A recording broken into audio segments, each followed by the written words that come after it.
Rabbani Madad. We're asking permission from our Shaykh, SahibulSaif, Shaykh Abdulkerim Kibrisi Rabbani, to send us something so that we may take and we may use, that is going to give us benefit here and hereafter. We are not speaking from our own stomachs. We are not speaking from books. We are speaking because He has told us to speak, but we are asking for Him to send us. Anything that is good, it is coming from Him. Anything that is not so good, say it is from me, and I'm asking Allah for forgiveness for that. Ramazan is almost here, it is around the corner. Oh, so many things are happening right now. Before Ramazan time, so many things will be happening. In this world, under this world, and in the heavens. The believer, if he's awake a little bit, is going to understand, and he's going to prepare himself for that. Especially in the heavens. Now, they are making very big preparation for the holy month, the Sultan of the months. The angels making very big preparations. The paradises that are going to be opened, their doors, more lights and more beauty is going to be shown in that paradises, and it is going to shine to this world. But it is not going to shine to this world. It's going to shine to the people that the paradises are praying to Allah subhanahu wa ta'ala always to say, we are waiting for those ones who are going to come and honor us. We are waiting for the believers. We are waiting for the Ahli Jannat to come. Because the Jannat, without the inhabitants of the Jannat, it is not a real paradise. What use is a palace if there is no king? What use is a kingdom if there is no king? But a king without a kingdom, he has the potential. The king without a kingdom, he is still a king. We're asking Allah to make us to be ready, inshallah, for that month. Tell them to be quiet a little bit or else to go up, so that 10-15 minutes, inshallah, to be comfortable. Other than that, they can run around, it's okay. Mothers, to take care of them. Otherwise, if it's too difficult, you're going to stay at home and going to listen through the broadcast. It's okay. It will come to that time if people are not understanding certain things. Now, we are entering into the month of Ramazan. And we want to enter into this month clean. How are we going to enter into this month clean? We're going to look at whatever dirtiness that we have committed, that we are thinking, that we are intending to do. We're going to look at all that dirtiness and we're going to ask help from Allah subhanahu wa ta'ala to remove that. We're going to ask Allah subhanahu wa ta'ala to forgive us. We're going to say, give us the strength, we are your weak ones. That as we enter into this Ramazan, give us the strength, Ya Rabbi, to fight against our enemies, to fight against our nafs. That time you can enter clean. If you're going to enter heedlessly, without knowing how you're going to enter, not too much benefit is going to come to you. But if you're understanding what it is that you want to enter into Ramazan with, what you want to get from the month of Ramazan, at that time, the owner of the month of Ramazan, Allah subhanahu wa ta'ala is going to say, give to them, give and give and give. This is the month of charity, correct? The month of Ramazan is the month of charity. The month of Ramazan, it is encouraged for people to be charitable. Charity, it does not just mean the physical charity, financial charity. Charity, it is a quality. To be generous, it is a divine quality. It is a quality coming from Allah subhanahu wa ta'ala. What good is a man if he is giving sadaqah and giving zakat, if that one is not being generous to the people that are around him, if that one is always angry and stubborn and arrogant, what good is all that amal is going to do too much? Not too much. There is a prayer that we do, that we're supposed to do as murids, Salatul Najat. We're saying to Allah subhanahu wa ta'ala in sajda, saying, Ya Rabbi, just as fire destroys wood, so envy, it will destroy all my good deeds. Charity is one of the good deeds that we're doing. Just to have envy. So many people are going to deny that they have envy. It's very dangerous because you're not understanding your enemy. If you don't understand your enemy, how are you going to defeat your enemy? If you don't understand the enemy that is within you, the potential of that, how are you going to be able to control it? You cannot. Because one day, when you're sleeping, the enemy is just going to come out and cut your head off when you're sleeping. We cannot be heedless. This is the month that we are supposed to be generous. Be generous. Be generous to one another. Because the generosity is coming from Allah.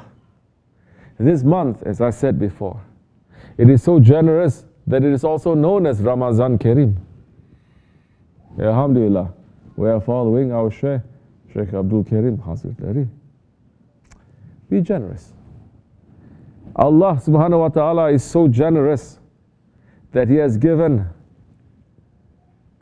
the final testament, the mother of all the holy books, His most sacred words, that's the Holy Quran Kareem, to be revealed in this month.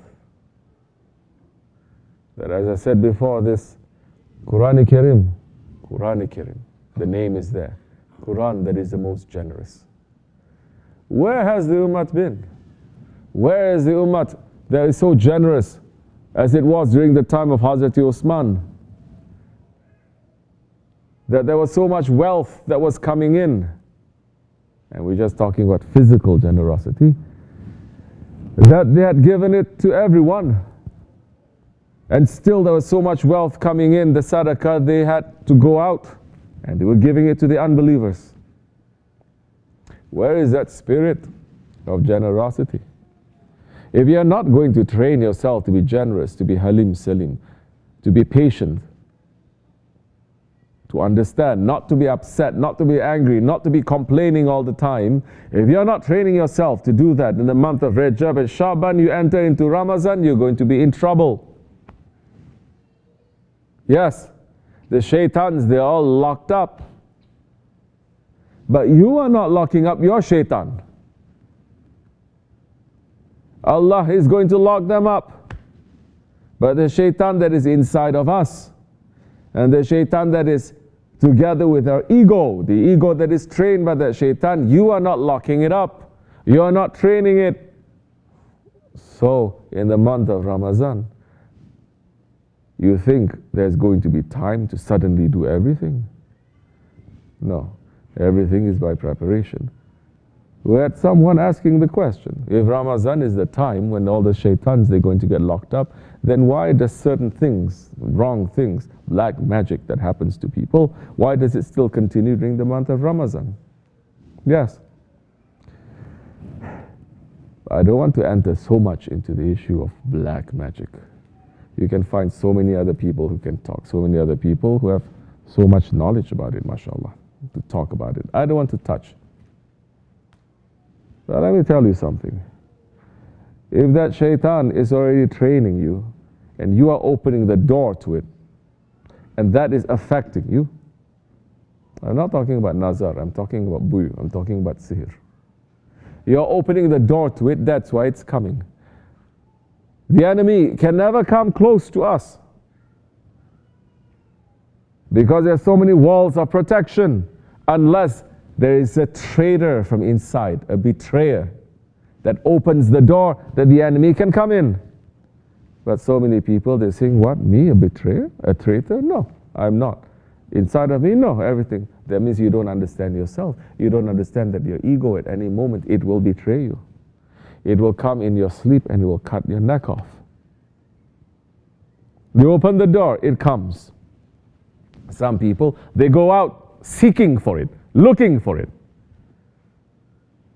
Where you don't even drink water from every hole and every ditch and every stream. Why are you going to everywhere to take that kind of knowledge?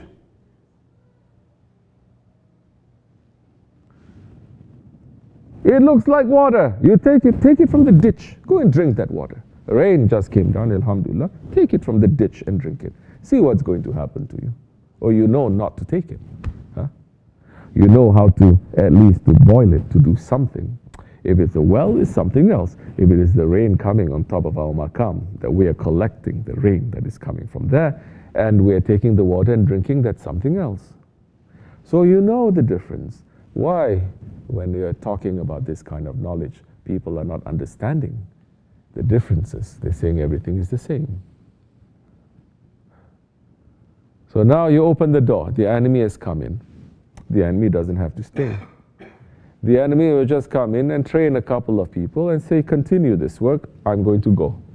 Shaitan is going to say, I'm going to go for vacation, astaghfirullah. He has trained enough, so it continues. You contract the disease, you get sick pulling that disease only one time, not two. And that virus can stay inside your body, correct? And according to the strength of that virus and according to how weak your body is, that virus can stay there for a long time. You don't have to contract that disease over and over and over. No, just once. One time is enough. Now, if you're not taking care of yourself physically, and you're not understanding how you're getting that disease, it jumps on you. Now, it may not leave. Unless you go to the proper doctors, and the doctors are going to sell you. Now, since you didn't listen the easy way, now you're going to listen to it the hard way. It is there inside your system. Find a doctor. Listen to it properly. Now the disease, the original virus, it may even go, it may multiply, it may change into something else. So much that you don't recognize what it is.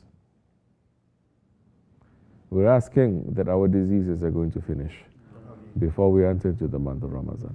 If you don't work on it, if you don't understand what these diseases are, then you're not changing. You will not. You can sit in front of the Kaaba 24 hours until you die. You can be inside the Rawza Sharif.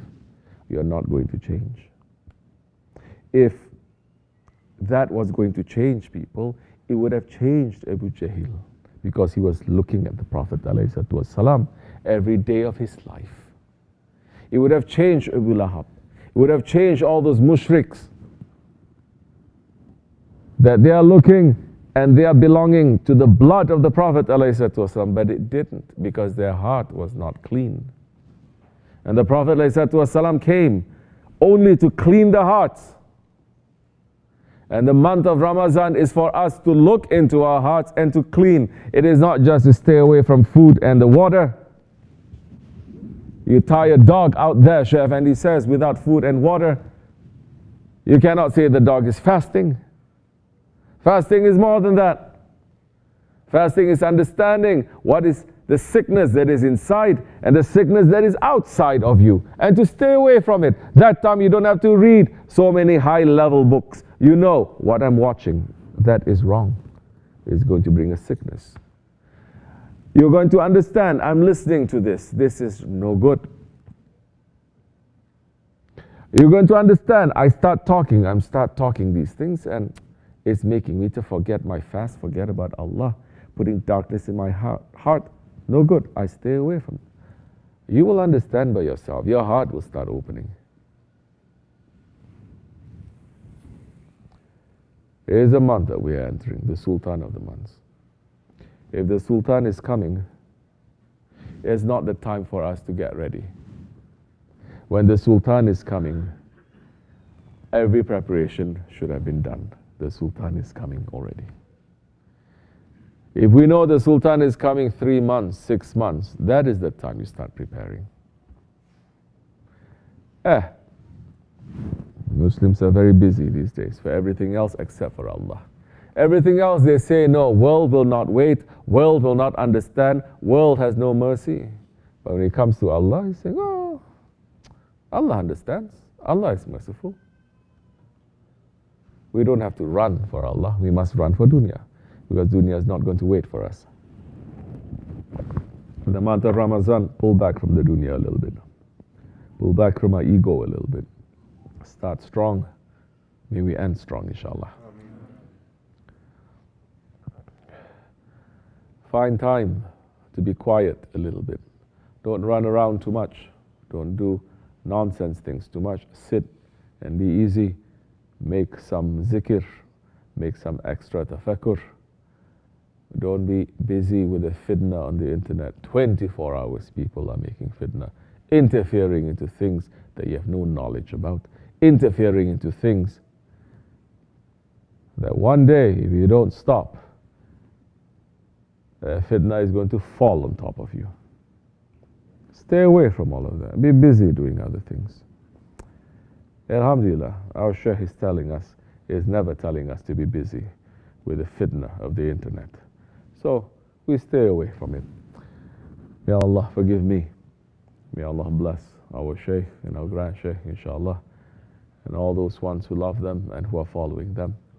May Allah get rid of all our wrong deeds and wrong intentions and everything that is sick in our hearts to make us to become better ones for each other, better ones for our Shaykh, better ones for our Prophet ﷺ, and for Allah subhanahu wa ta'ala. Wa min Allahi tawfiq al-Fatiha. Assalamu alaikum wa rahmatullah. Any questions anyone has? No need, inshallah. I think everything is there. Take it. May we learn from it. If you like it, take it. If you don't like it, leave it. I'll take it. I need it. Wa min Allahi tawfiq. Fatiha. Assalamu alaikum wa rahmatullah. Bismillah.